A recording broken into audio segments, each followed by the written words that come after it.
joined by our panelists today, Yogesh Chabaria from Bombay. He was right here.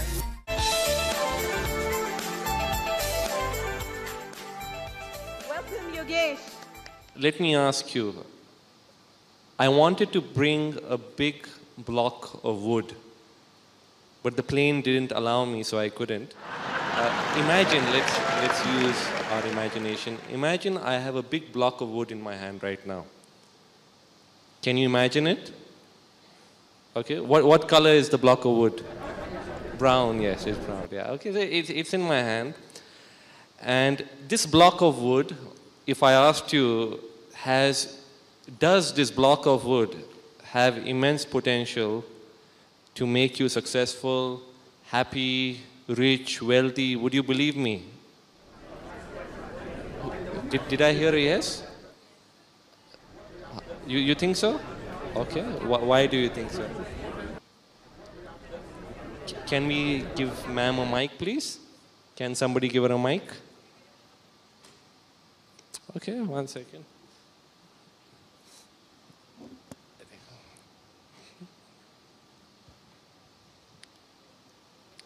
Here. Okay, so I'll hold the block of wood. Why do you think that? Well, why did you pick it up? No, why do you think this block of wood? You would have picked it up for a reason, so it's your imagination into what you can do with that piece of wood. Exactly. I think we should give her a big hand. Okay, so I'll share a small story which really inspires me. So we imagine this block of wood right here. And so once there was a father and he had 3 sons. And, he called all his 3 sons and he said, I want to give you something. So all the sons got very happy, They thought probably our dad will give us a lot of money, gold, a house, a car. And instead he says, you know what, sons? Here are 3 blocks of wood. This is what I'm giving you. And I'm going on a pilgrimage and I'll be back after a year. So he gives them 3 blocks of wood and he goes away. And so the first son, the eldest son, is very upset, He says, other people's dads give them a Bentley, a Rolls Royce, a big mansion, and my dad has only given me a block of wood. So he walks in the village and he sees a bar. He says, you know what? He just sells his piece of wood for whatever price he gets. He gets some money.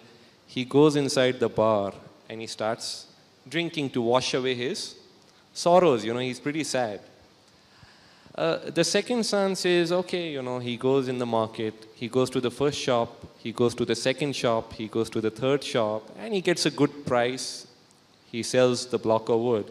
He takes the money, keeps it with the local bank, and he goes back to farming. Now the third son who's there, he says, my dad's an intelligent guy. And probably there's something inside this piece of wood. And he starts looking at the piece of wood from all angles and corners. And still nothing, So, nothing. A day passes, 2 days pass, 3 days, a week passes. He walks around in the market, he looks up books, he does everything. Still no solution, So, however, one day, he's walking in the market and he goes into a nice store and he walks inside the store and he sees a wooden elephant and he finds out the price and something starts coming up in his mind. So he goes to the store owner and he says, can I work for you for free? Everybody loves free labor. So of course the store owner says, yes, you're welcome, come and work for me.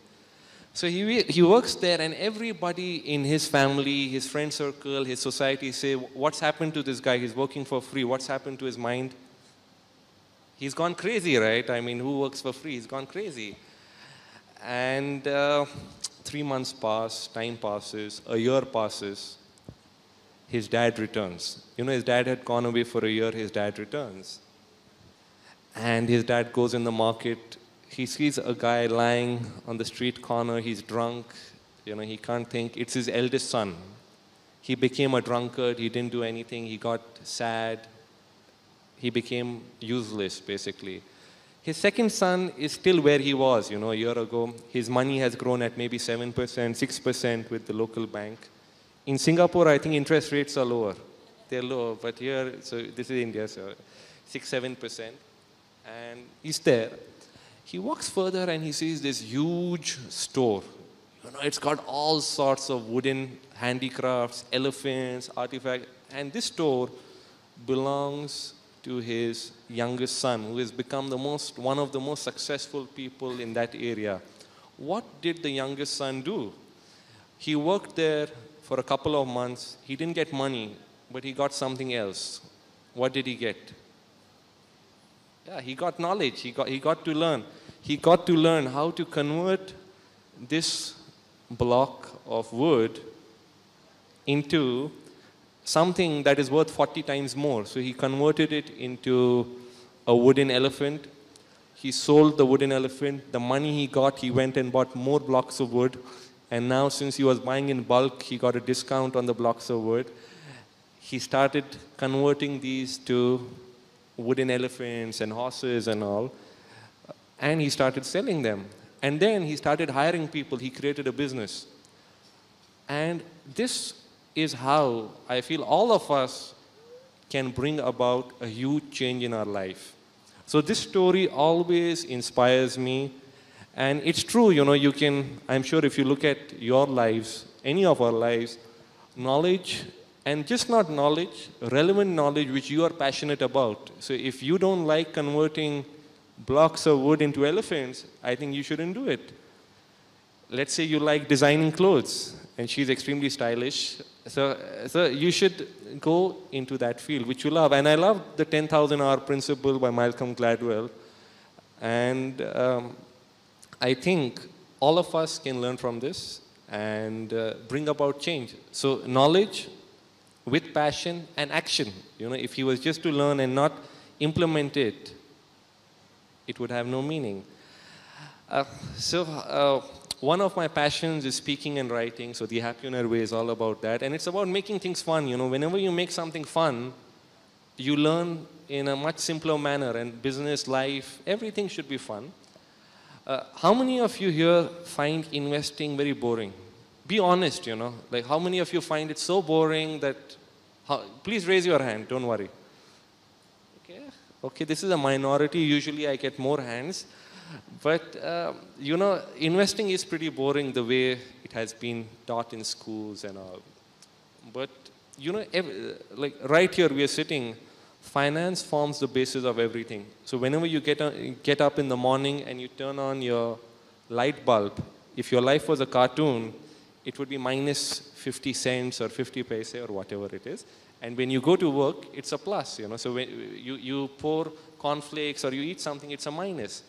And investing in that way is a lot of fun. And let me share one more story. Imagine we are in 1970 right now. Okay, forget our modern clothes, but no, this was still the trend in 1970.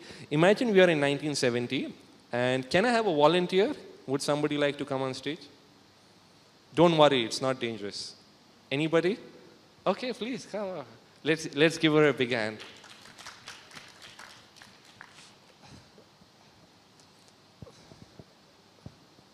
And if we can have a mic also for her. Can we have a mic for her?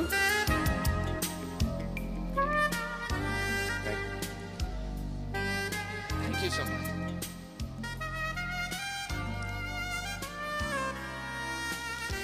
Hi, good morning.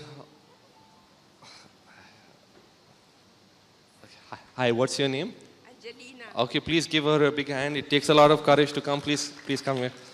Please come here. It would be nice. Okay, Angelina. Where are you from, Angelina? From Kenya. Oh, okay. Very nice. Very nice. So let's assume both of us are in 1970s. So we are in a time machine. And, okay, before I start, which currency are you comfortable with? Dollars? Is everybody comfortable with dollars? Okay. Or rupees. Let's see, since we are in India, we'll make you comfortable with rupees. It will help you even shopping and everything. So we are in the 1970s, and I have 180 rupees in my pocket right now. So I'm holding 180 rupees in my pocket. 180. And she also has 180 rupees. Yeah, right there, right there. So she has 180 rupees. And what she does, what she does is she buys 10 grams of gold. So now this 180 rupees has become into 10 grams of gold. Like, you know, those square shaped, yeah, okay, yeah, you can do that, that's good. Okay, so 10 grams of gold, and I have 180 rupees, and we go into a really secure locker, you know, high-end security like we have at a hotel. They check everything, we go in. There's security guards, there's radar. We go in, we open 2 lockers. One of is hers, the other is mine. I keep 180 rupees inside. She keeps the gold inside the locker. Seal the lockers, we go out. The lockers are secure, high-end security. And we come back, so the time machine, what date is it today? 17th, yes. We come back today right now. Time has flown. And 17th May 2016, we again go back to the same lockers. We open the lockers.